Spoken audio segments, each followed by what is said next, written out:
নমস্কার বন্ধুরা, আজ থেকে আলোচনা করছি গ্রহ রত্নকে নিয়ে।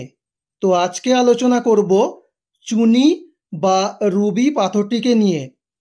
তো রবি গ্রহের প্রতিকার হিসেবে এই চুনি বা রুবি পাথরটি ব্যবহার করা হয়। বার্মা চুনি হলো সব থেকে উৎকৃষ্ট মানের চুনি। এবারে বলবো আসল চুনি পাথর বা রুবি পাথর বুঝবেন কিভাবে।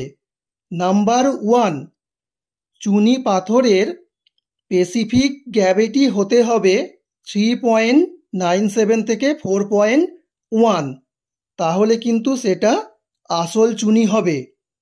নাম্বার 2, যদি পদ্ম ফুলের কুঁড়িতে চুনি পাথরটি রাখেন, পাথরটি যদি আসল হয় তাহলে কিন্তু পদ্ম ফুলের কুঁড়িটা খুব তাড়াতাড়ি প্রস্ফুটিত হবে।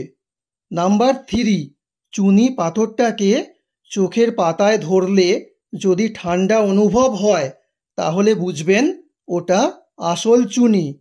নাম্বার 4, যদি কাঁচা দুধের মধ্যে চুনি পাথরটা রাখেন তাহলে দেখবেন সেটা হালকা লাল বর্ণ ধারণ করছে, তাহলে বুঝবেন ওটা আসল চুনি।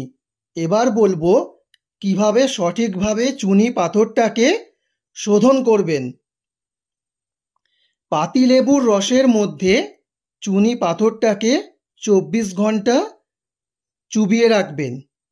এরপর পাথরটাকে তুলে গঙ্গা জলে ধুয়ে কোনো মন্দিরে গিয়ে নাম গোত্র সহকারে বাউন ঠাকুরকে দিয়ে বা ব্রাহ্মণকে দিয়ে পূজা করিয়ে নেবেন, তারপর ধারণ করবেন।